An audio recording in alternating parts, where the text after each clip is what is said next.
Praise the Lord, praise the Lord. आज का topic है खमीरी और अखमीरी रोटी। खमीरी और अखमीरी रोटी। अब खमीर क्या होता है हम सब जानते हैं।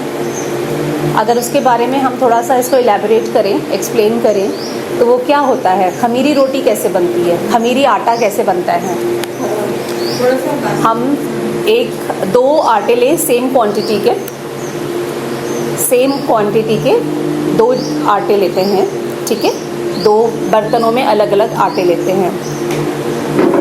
एक में खमीर डालते हैं और दूसरे में खमीर नहीं डालते हैं और आप उसको गूंदिए। तो जिसमें खमीर डाला है वो आटा कैसे हो जाएगा, फूल जाएगा। और जिसमें खमीर नहीं डाला है वो कैसा होगा, वो नहीं फूलेगा, जैसा है वैसा ही रहेगा। लेकिन जिसमें खमीर डाला है वो कैसे हो जाएगा, फूल जाएगा, ठीक है। अब खमीरी आटे से बनी हुई रोटी जो बनेगी वो कैसे बनेगी, फूली हुई बनेगी, सॉफ्ट बनेगी और फूली हुई बनेगी। लेकिन जो अखमीरी रोटी है उस आटे से बनी हुई रोटी कैसे बनेगी, फूली हुई होगी क्या, वो नहीं होगी। वो कैसे होगी, चपटी होगी, सपाट होगी, ठीक है। और एक और डिफरेंस अगर हम देखें, खमीरी रोटी का टेस्ट कैसा होता है, खट्टा। खमीर खुद ही खट्टा होता है, वो खट्टी रोटी खट्टा टेस्ट आएगा उसका। लेकिन जो दूसरा है, जो अखमीरी रोटी है, उसका टेस्ट कैसा होगा, थोड़ा मीठापनी लिया होगा।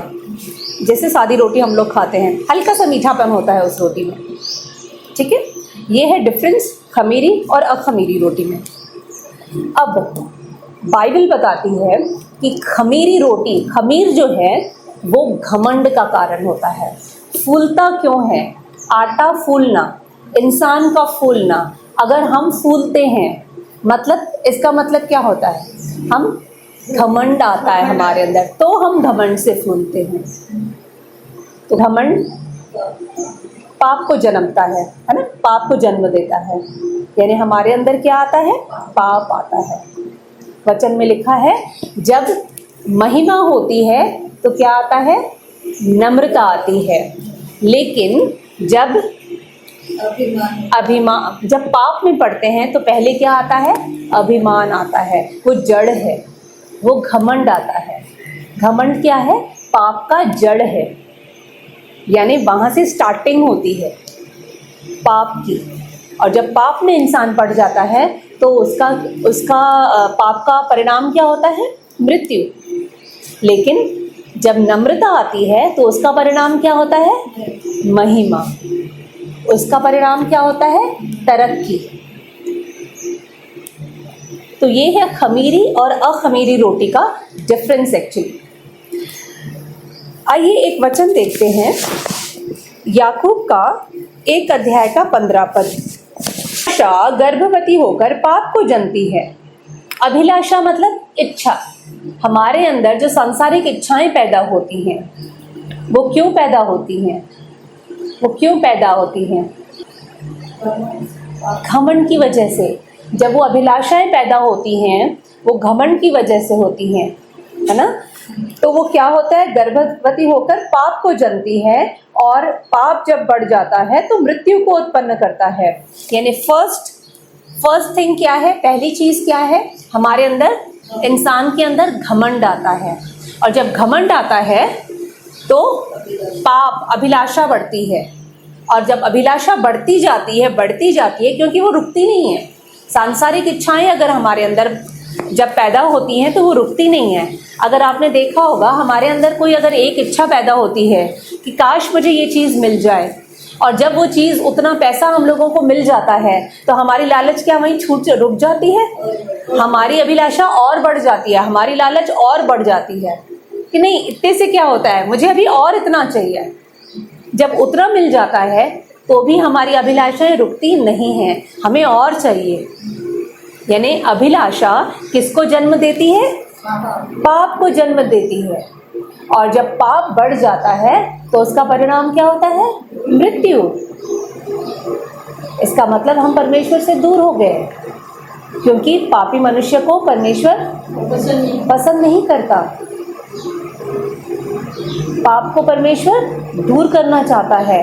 तभी तो जब प्रभु यीशु मसीह भी हम सबके पापों को लेकर क्रूस पे चढ़े तो पिता परमेश्वर ने उससे अपना मुंह मोड़ लिया था। क्यों? क्योंकि वो पापी बन चुके, पाप उनके अंदर आ चुका था। किसका पाप? उनका खुद का नहीं, हम सबका पाप उनके ऊपर हमने डाल दिया था। उन्होंने ले लिया था हम सबके पापों को और हम सबको फ्री कर दिया था, आज़ाद कर दिया था। तो परमेश्वर ने उन्हें नहीं देखा था। तो अगर हमारे अंदर भी वो पाप आता है, वो घमंड आता है, वो अभिलाषा बढ़ती है और पाप बढ़ता है हमारे अंदर, तो परमेश्वर हमें पसंद नहीं करता। हमें करना होगा, अपने आप को पवित्र करना होगा। और ये कैसे कर सकते हैं? जब हम प्रभु के करीब आते जाएंगे और उसकी आत्मा से अपने आप को भरते जाएंगे, उसके सामर्थ्य से हम अपने आप को भरते जाएंगे, तो हमारे अंदर से जितनी भी मलिनता है, जो भी अशुद्धताएं हैं, अपवित्रता है, घमंड है, अभिलाषाएं हैं, जो भी सांसारिक वस्तुएं, चीज़ें हैं, वो सब हमारे अंदर से धीरे धीरे करके हटती जाएंगी, निकलती जाएंगी और हम धीरे धीरे शुद्ध और पवित्र होते जाएंगे। और जैसे हम पवित्र होते जाएंगे, हम प्रभु के करीब आते जाएंगे और प्रभु का सामर्थ्य हमारे अंदर बढ़ता जाएगा। और जब प्रभु का सामर्थ्य हमारे अंदर बढ़ेगा तो क्या किसी चीज़ की कोई कमी हो सकती है? क्या हमारा आनंद कोई चुरा सकता है? नहीं।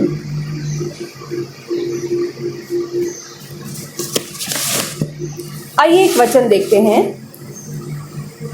रोमियो का 6 अध्याय का 23 पद। इसमें लिखा है, पाप की मजदूरी मृत्यु है। हमें सबसे पहले हमारे अंदर से, हमारे जीवन से पाप को खत्म करना होगा। हर वक्त हम कुछ न कुछ पाप में घिरे रहते हैं, कोई न कोई पाप हम करते रहते हैं। पाप जरूरी नहीं है कि व्यभिचार में पड़े तो पाप हुआ, किसी की हत्या की तो पाप हुआ, हमने किसी का दिल दुखाया तो भी पाप है, हमने किसी को बुरे शब्द कहे ये पाप है, हमने किसी की वस्तु की लालच की ये पाप है। परमेश्वर ने हमें जैसा बनाया है, हमें जितना दिया है, उसके लिए हमें परमेश्वर का धन्यवाद करना है। ये चीज़ मैंने पहले भी हम सबको बताई है कि कई बार जब हमें अपने आप को महसूस होता है कि मैं सुंदर नहीं हूँ, मुझसे ज़्यादा सुंदर मेरी सहेली है, आईने में देखो अपने आप को, निहारो अपने आप को। 2 आंखें, नाक, कान, मुंह, जीभ, सब कुछ परमेश्वर ने हमें दिया है। किस बात में हम कम हैं? हम किसी बात में कम नहीं हैं। काले हैं तो ब्लैक ब्यूटी है, गोरे हैं तो वाइट ब्यूटी है। ब्यूटी तो ब्यूटी होती है, सुंदरता तो सुंदरता होती है। और जिसको परमेश्वर ने जैसे बनाया है उसका कोई ना कोई अर्थ, कोई ना कोई वैल्यू ज़रूर है। कई बार हम उस वैल्यू को नहीं समझते, हम उस वैल्यू को, उस इम्पोर्टेंस को नहीं समझते। हम अपने आप को कम आंकते रहते हैं और जब हम अपने आप को कम आंकते हैं तो ये हम पाप करते हैं। ये पाप क्यों करते हैं? क्योंकि हम परमेश्वर के क्रिएशन पे उंगली उठा रहे हैं कि प्रभु आपने मुझे कैसे बनाया है। क्या हमारी वो औकात है कि हम परमेश्वर के क्रिएशन पे, उसके बनावट पे, उसकी दी हुई चीज़ों पे हम उंगली उठाएं? प्रभु ने जो बनाया है, प्रभु ने जैसा हमें बनाया है, बहुत अच्छा बनाया है। हो सकता है कि हमारी किसी और बहन में ज़्यादा काबिलियत हो, जो काबिलियत उसके अंदर हो वो काबिलियत मेरे अंदर ना हो, लेकिन जो काबिलियत मेरे अंदर है ज़रूरी नहीं वो काबिलियत किसी और के अंदर हो। ये परमेश्वर बेहतर तरीके से जानता है कि मेरे अंदर क्या चाहिए, मेरे अंदर क्या होना चाहिए। ये परमेश्वर अच्छे तरीके से जानता है, हम नहीं समझ सकते। शायद जो किसी और के पास काबिलियत है, जिसकी तरफ मैं अट्रैक्ट हो रही हूँ, हो सकता है अगर वो काबिलियत मेरे अंदर आ जाए तो मैं घर को संभाल ही ना सकूं। वी नेवर नो कि हमें हमारे जीवन के लिए क्या चाहिए। हमसे ज़्यादा बेहतरी हमारा परमेश्वर जानता है, कोई और नहीं जान सकता।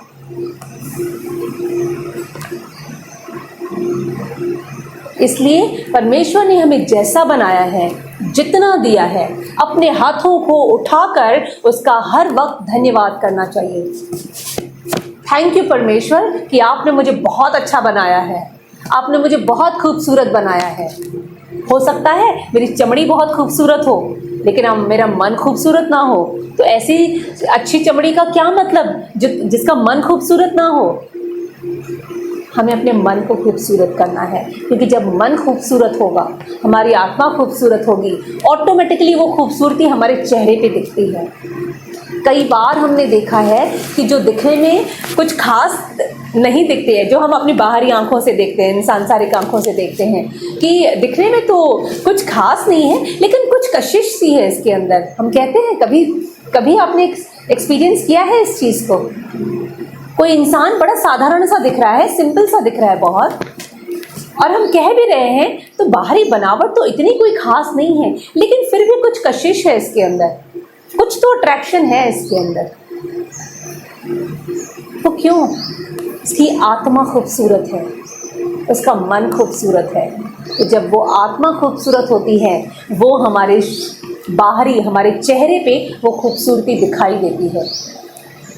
इसलिए हमें अपनी आत्मा को खूबसूरत बनाना है, अपने मन को खूबसूरत बनाना है।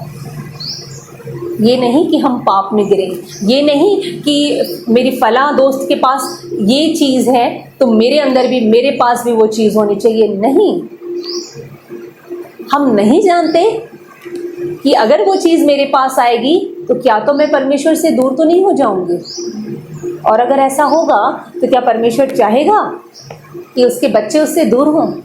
वो कभी नहीं चाहेगा। इसलिए हमसे बेहतर हमारा खुदा जानता है। और एक किस्सा मुझे याद आ रहा है, ये कहीं ये स्टोरी मैंने पढ़ी थी कि मूसा नबी जो थे, वो एक छिपकली उनके पास आई।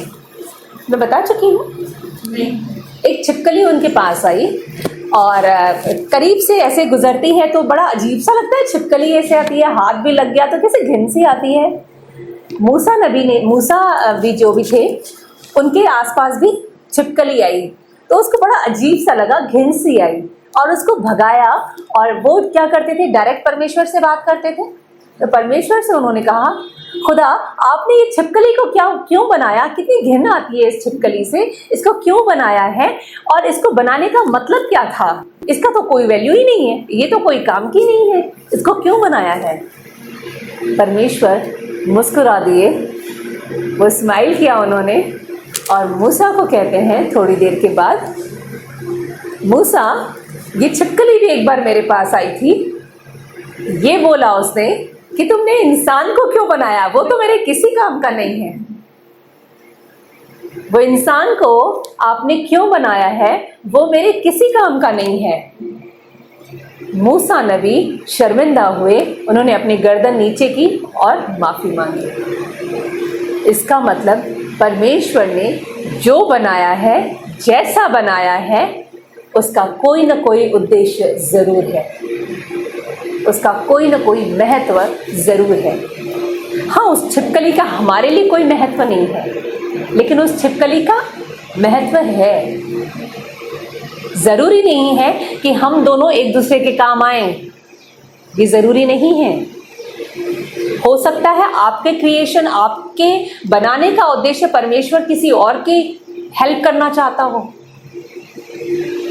जरूरी नहीं है कि आप मेरे ही काम आए, ये जरूरी नहीं है। तो मैं ये नहीं कह सकती कि परमेश्वर ने ये क्यों बनाया है, उसको दिया है, मुझे क्यों नहीं दिया।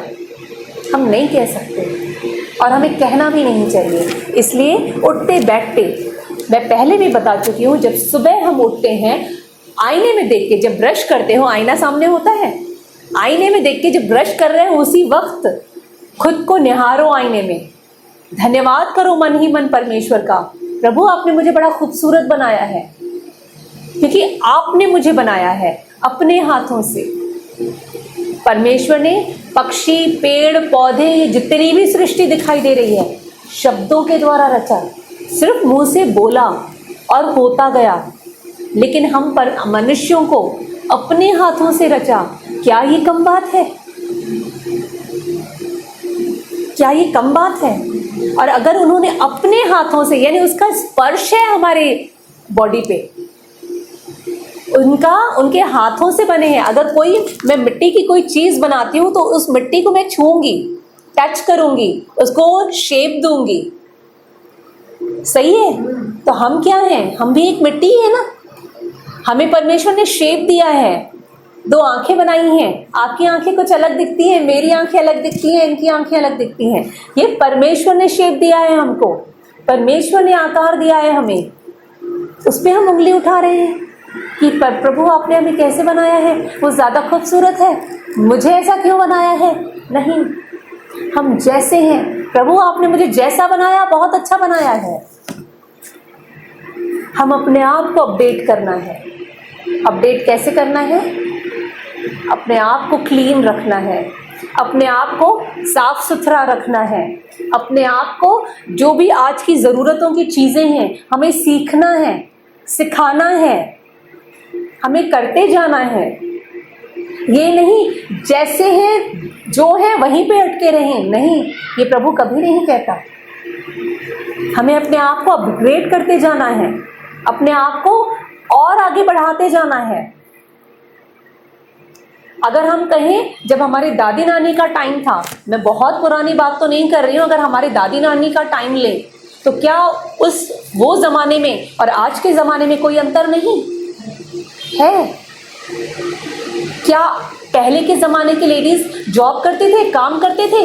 नहीं करते थे, वो घर को संभालते थे। आज दुनिया बदल गई है, आज हम कुछ और करते हैं, तो उसके साथ साथ हमें अपने आप को अपडेट भी करना पड़ता है, बदलना भी पड़ता है। उसके लिए क्या करना है? हमें सीखना है, और जो हम सीख चुके हमें सिखाना है, अपने आप को साफ सुथरा रखना है।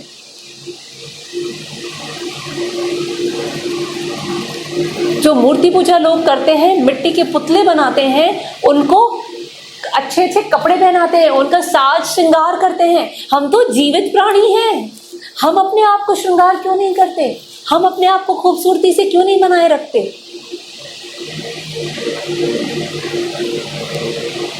अगर मैंने मिट्टी की कोई चीज़ बना दी, ऐसे ही पड़ी हुई है, अगर उसको कलर नहीं किया, हमारे घर में कुछ मिट्टी की बनी हुई किसी ने कोई गिफ्ट किया था, डांसिंग डॉल थी, एक्चुअली डांस करने वाली डॉल जैसे होते हैं, पर मिट्टी की बनी हुई थी, उस पर कोई कलर नहीं किया हुआ था। वो अजीब तरीके से दिखती थी। जब मैं गई शादी करके, ऊपर पड़ी हुई थी, मैंने कहा मम्मा ये क्या है? बोले ये किसी ने गिफ्ट दिया। आप दिया होगा किसी ने गिफ्ट, कोई कलर नहीं किया था, कुछ भी नहीं, ऐसे कैसे रखी थी। मैं देखती थी, मैंने कहा कितनी अजीब सी लग रही है। बनाया हुआ तो बहुत खूबसूरत था, डांसिंग डॉल जो बनाया था वो बहुत खूबसूरती से बनाई गई थी, लेकिन वो कलर नहीं की हुई थी, वो मिट्टी का ही कलर था उसका, बड़ी अजीब सी दिखती थी। उसको एक दिन मैंने नीचे उतारा, उसको कलर किया, वो बिल्कुल चमकने लगी, बड़ी खूबसूरत लगने लगी। उसके अंदर सुंदरता आई। हम अपने आप को क्या सुंदर नहीं बना सकते? हम सुंदर हैं। वो डांसिंग डॉल मिट्टी की बनी हुई, वो सुंदर थी, लेकिन उसको अपडेट नहीं किया गया था, उसको कलरिंग नहीं की गई थी। क्या हम, जो प्रभु ने इतनी खूबसूरती से बनाया है, हमें अपने स्वरूप और आकार में हमें बनाया है, क्या हम अपने आप को अपग्रेड नहीं कर सकते? क्या हम उस तरीके से नहीं रह सकते कि हम भी खूबसूरत दिखें? हम कर सकते हैं। सब कुछ आयता माल नहीं मिलता। आप खाना खाते हैं तो भी खाना आपके प्लेट में जो आता है, उस खाने को खाने के लिए भी कितनी मेहनत करते हो आप? क्या बस आपने बोल दिया खाना आए, खाना हाजिर हो, खाना हाजिर हो जाता है? नहीं, इसके लिए आपको मेहनत करनी पड़ती है। हाँ, पति जरूर गेहूं पिसवा कर आ जाएगा, आटा लेकर आ जाएगा मार्केट से, लेकिन उस आटे को भी आप गूंथते हो, बेलते हो, पकाते हो, तो आप खाते हो, तो भी खा नहीं पाते हो, हाथ से तोड़ के आपको अंदर चबाना पड़ता है तो आपका पेट भरता है। कितना प्रोसीजर है उसका। हम क्या कर रहे हैं अपने आप को अच्छा बनाने के लिए? कौन सी मेहनत कर रहे हैं? और हम बोल रहे हैं हम ऐसा क्यों हैं? क्यों नहीं होंगे? वो डांसिंग डॉल की तरह बस वो मिट्टी की डॉल बस पड़ी हुई है। उसको खूबसूरत बनाने के लिए मेहनत करनी पड़ती है। हम जीते प्राणी हैं, जिंदा हैं, परमेश्वर की सांस हमारे अंदर है। हम कैसे अपने आप को खूबसूरत बनाएं? क्या हम उसके लिए कुछ नहीं कर सकते? क्या हम अपने लिए कुछ नहीं कर सकते? कर सकते हैं ना। हमें बाहरी रूप को भी खूबसूरत बनाना है और उससे पहले हमारे आंतरिक रूप को, हमारी आत्मा को खूबसूरत बनाना है।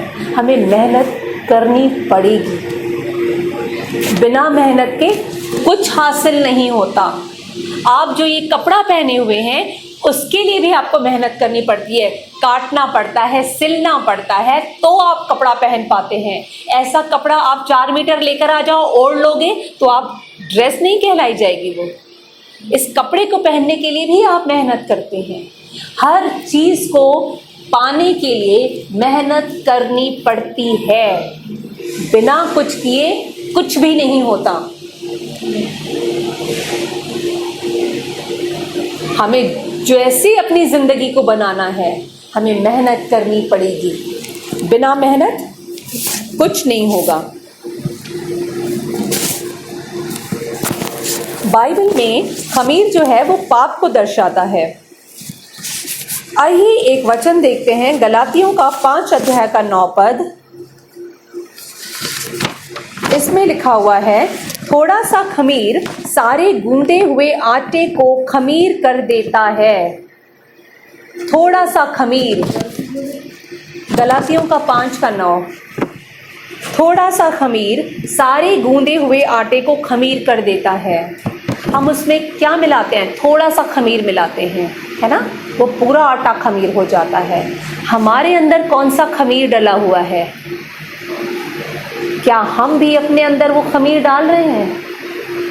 शायद हाँ, तभी हम उलझनों में फंसे हुए हैं। तो हम कहते हैं कि हमें ये चीज़ नहीं है, हमें ये नहीं है, हम ऐसे होते, हम वैसे होते। हमारे अंदर भी कुछ खमीर डला हुआ है। और वो खमीर किसने डाला है? और थोड़ा सा खमीर पूरे गूंदे हुए आटे को खमीर कर देता है। तो हमारे अंदर जो खमीर है हमारे जीवन को भी खमीर करते जा रहा है। और खमीरी जीवन परमेश्वर को पसंद नहीं है। जो वो थोड़ा सा खमीर हमारे अंदर गया है, सबसे पहले तो उसको जाने नहीं देना है, और चला गया है तो उसको निकालिए। और उसको कैसे निकाल सकते हैं? इसको कैसे निकाल सकते हैं बताइए? आप खमीर को कैसे निकाल सकते हैं?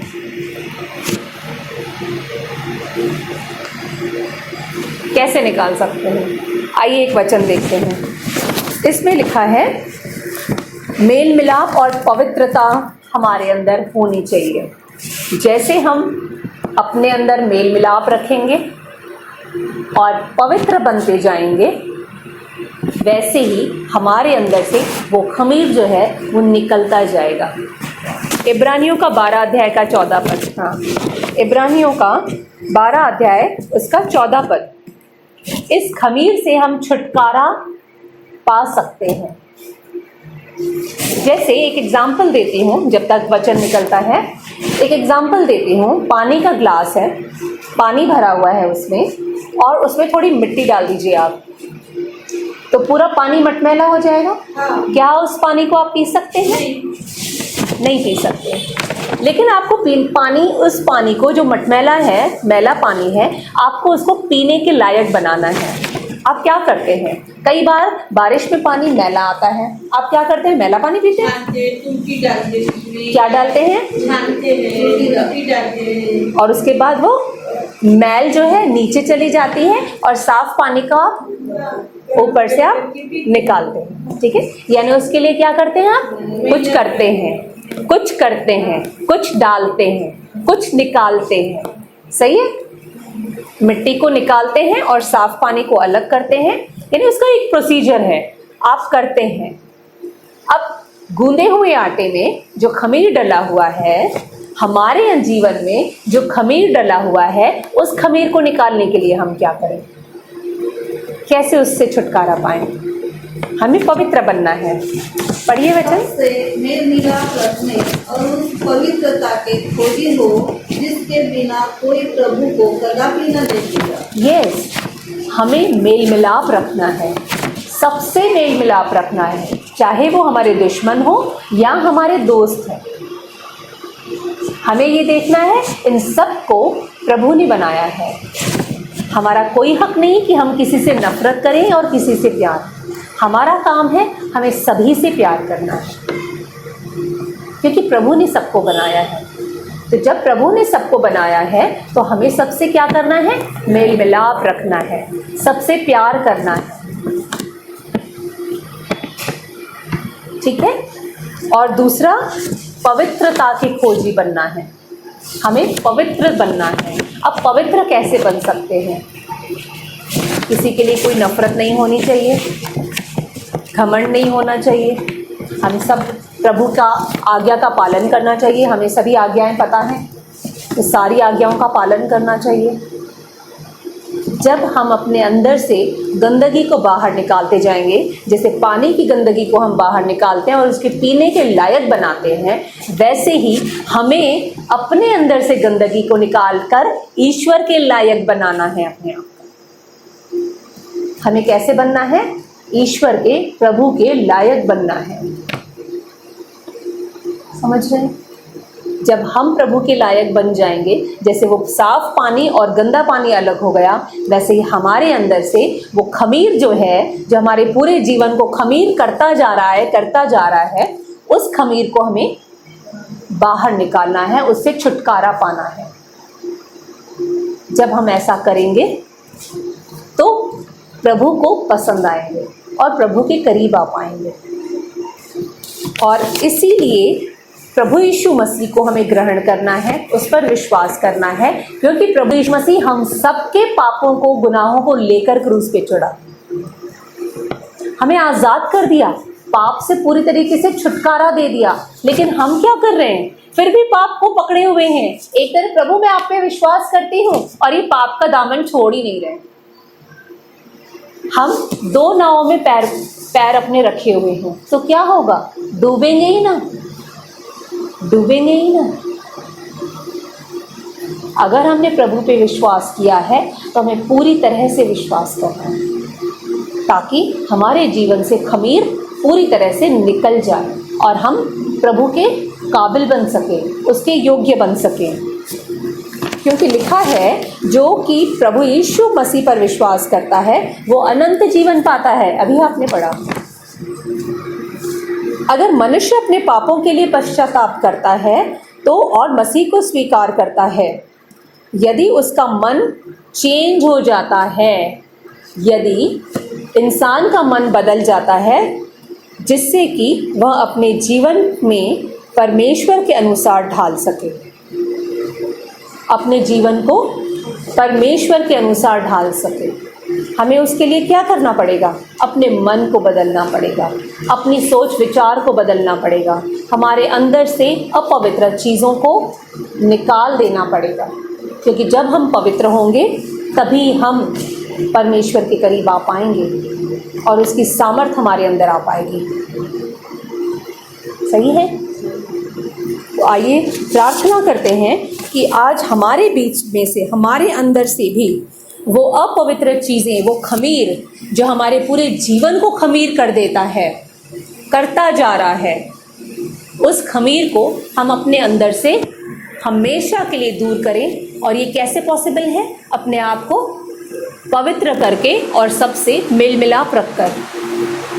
जब हम मेल मिलाप रखेंगे, पवित्र बनते जाएंगे, तो हम अखमीरी रोटी बन जाएंगे, जो कि घमंड से फूलती नहीं, जो कि उसका स्वाद खट्टा नहीं होता, मीठा होता है।